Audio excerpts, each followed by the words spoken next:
بسم اللہ الرحمن الرحیم۔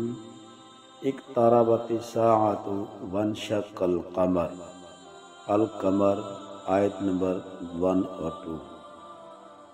اللہ کے نام سے شروع کرتا ہوں جو بہت ہی مہربان، ہمیشہ رحم فرمانے والا ہے۔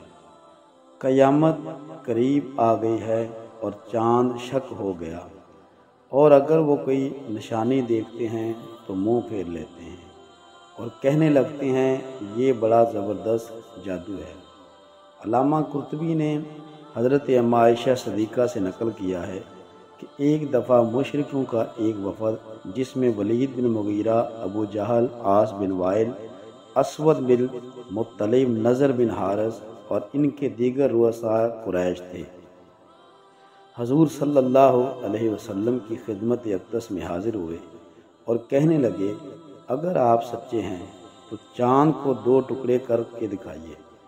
حضور نے فرمایا وَإِن فَعَلْتُ تُؤْمِنُونَ، اگر میں ایسا کر دوں تو کیا ایمان لے آؤ گے؟ وہ بولے ضرور۔ اس رات کو چاند کی 14ویں تاریخ تھی۔ حضور منا میں تشریف فرما تھے۔ اللہ کے پیارے رسول نے اپنے رب سے عرض کی کہ کفار نے جو مطالبہ کیا ہے اسے پورا کرنے کی طاقت دی جائے۔ چنانچہ چاند 2 ٹکڑے ہو گیا۔ حضور نبی کریم صلی اللہ علیہ وسلم نے مشرکین کا نام لے لے کر فرما رہے تھے یا فلاں یا فلاں اشہدو، اے فلاں اب اپنی آنکھوں سے دیکھو اور اس بات پر گواہ رہنا تمہاری فرمائش پوری ہو گئی۔ حضرت ابن مسعود رضی اللہ عنہ کہتے ہیں کفار نے جب اس عظیم معجزے کو دیکھا تو ایمان لانے کے بجائے کہنا شروع کر دیا کہ یہ محمد کا جادو ہے، حالانکہ ان سے کہا گیا تھا کہ ایسا کر دیا جائے تو ایمان لے آنا۔ علامہ ابو بکر بن طیب جو بہت بڑے عالم گزرے ہیں، ان سے ایک عیسائی پادری نے کہا کہ ہم سے اس بات پر منازع کر لو، کیا تمہارے نبی نے چاند کو توڑا تھا؟ اگر ایسا ہے تو ارد گرد کے لوگوں نے یہ معجزہ کیوں نہیں دیکھا؟ علامہ ابو بکر بن طیب نے فی البدیع اس سے کہا کیا تمہارے درمیان جو مائدہ آسمان سے اتارا گیا تھا اس کے درمیان کوئی برادری والا رشتہ تھا کہ تم نے اسے دیکھا، لیکن تمہارے قرب و جوار میں جو یہودی، یونانی، مجوسی تھے انہوں نے اس کا انکار کیا، انہوں نے اس کو نہ دیکھا حالانکہ وہ بالکل قرب و جوار میں آباد تھے۔ حضرت اسماء بنت عمیس رضی اللہ عنہا جو جعفر بن ابی طالب رضی اللہ عنہ کی رفیقہ تھی، وہ روایت فرماتی ہیں کہ حیات حضور صلی اللہ علیہ وآلہ وسلم اعلام استراحت تھے، یعنی آپ سوئے ہوئے تھے۔ حضور کا سر اقدس حضرت علی کرم اللہ وجہہ کی گود میں تھا۔ اسی آسنا میں نزول وحی کی کیفیت طاری ہو گئی۔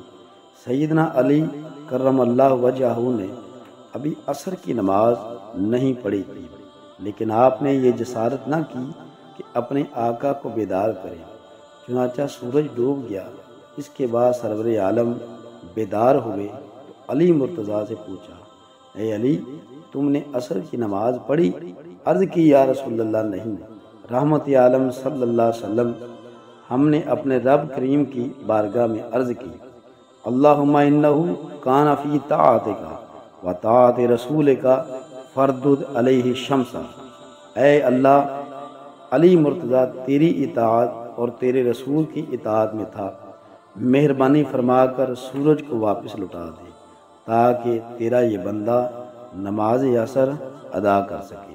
حضرت اسماء فرماتی ہیں کہ میں نے سورج کو دیکھا کہ وہ غروب ہو گیا تھا، پھر میں نے دیکھا حضرت علی کرم اللہ وجہہ اٹھے، آپ نے وضو کیا، عصر کی نماز ادا کی، پھر سورج غروب ہوا۔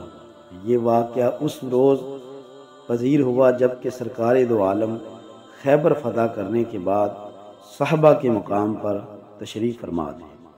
ابو نعیم مشہور محدث روایت کرتے ہیں کہ عامر بن مالک صحابی تھے، انہیں استسقاء کا مرض لاحق ہو گیا، بہت علاج کیا لیکن کوئی فائدہ نہ ہوا۔ آخر کار انہوں نے حضور صلی اللہ علیہ وسلم کی بارگاہ میں اپنا قاصد بھیجا کہ حضور کی خدمت میں دعا کے لیے التماس کرے تاکہ اللہ تعالیٰ حضور کی برکت سے اسے شفا دے دے۔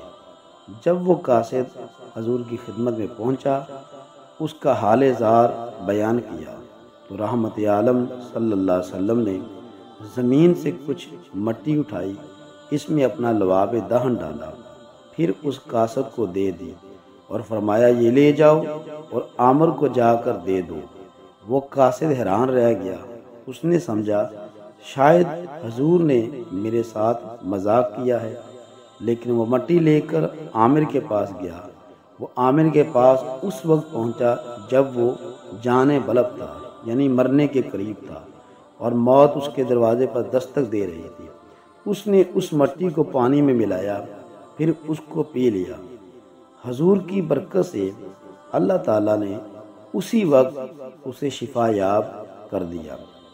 حضرت امام احمد ابو سعید خدری رضی اللہ تعالیٰ عنہ سے روایت کرتے ہیں کہ ایک رات حضرت قتادہ رضی اللہ تعالیٰ عنہ نے عشاء کی نماز حضور کے پیچھے پڑھی۔